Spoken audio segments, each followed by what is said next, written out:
This is Steve Robbins. Welcome to the Get It Done Guys quick and dirty tips to work less and do more.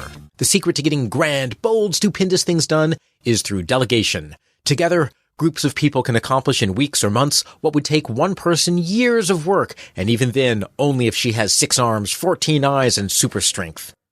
Europa is the operations manager for Bernice's chain of green, growing things plant stores. They have 2 stores up and running. They're going like gangbusters. With Audrey 2s moving off the shelves almost under their own power, trends to project, and inventory to keep, Europa has her hands more than full. So, she's less than thrilled when the advertising manager for Plants Quarterly called. They have 1 ad spot left, and if Green Growing Things wants representation, they need an ad pronto. As much as she enjoys being a control freak, Europa has no choice but to start delegating. Her first delegation? She's told Melvin, who is usually the IT and inventory geek, that she needs him to write an ad now. The website is currently under control, so it's up to him. And his first ad is, well, it's an ad. Want a plant? Come to Green Growing Things and buy one. If you don't want a plant, come buy one anyway and maybe you'll change your mind. Yeah, somehow it just doesn't grab me. Europa assures me, however, that Melvin will grow into the position.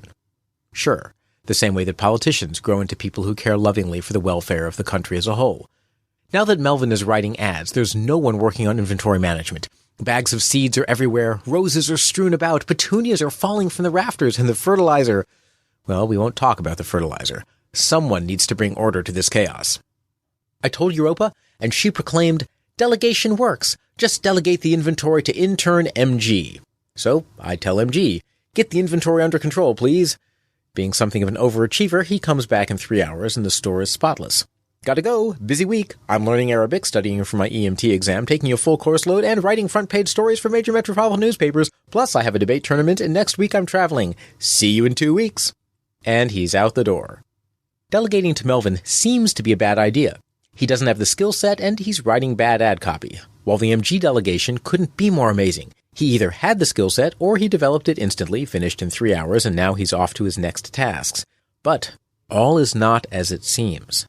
When you're going to delegate, you need to take 2 different time frames into account. The first is urgency. How soon do you need this person to be up to speed? The second is impact. How far-reaching in time or space will the consequences of their actions be?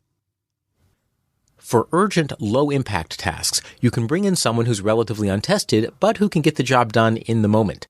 Since the task doesn't have far-reaching consequences, if they screw up, the damage will be localized.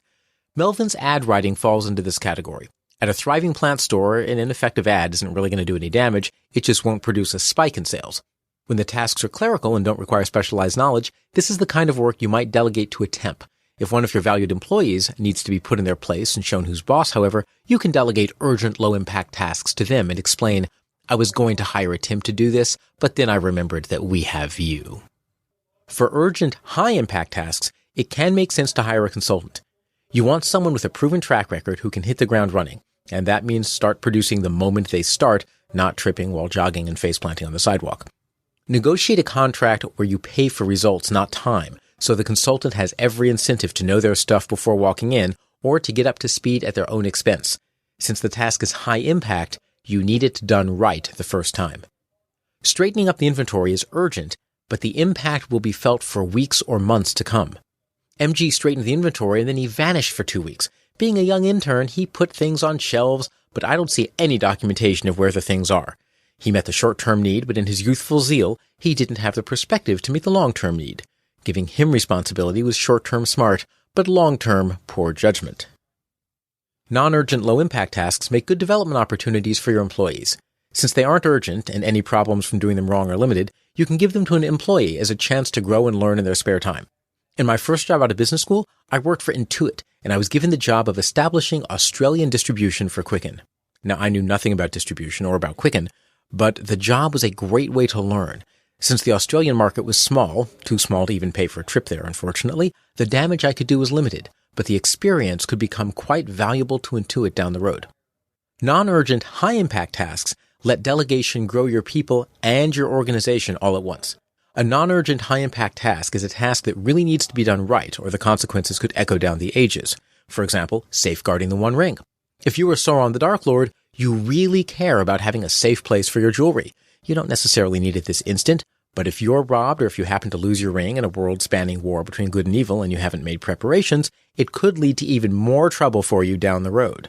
Give non-urgent, high-impact tasks to your local expert who will make sure they're done right. Or instead, give them to somebody who has aspirations to grow and learn, and then apprentice that person to your expert. The task is non-urgent, so they have plenty of learning time, but it's high impact, so you want them to have the tutelage of a master, so by the time they take over, they're competent. Here, you forge a mentor-mentee relationship, developing your young'un, and your expert doesn't need to do all the work themselves. It's a win-win-win.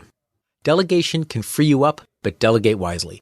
Decide if the task is urgent and whether it's high or low impact.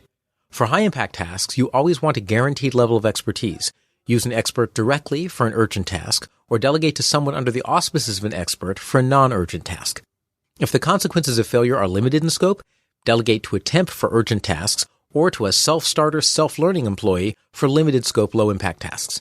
Melvin is a fine choice for ad writing since he'll teach himself. But, of course, MG should have had a mentor for his inventory task so he would know to do things like document his work. Oh, wait, what's this?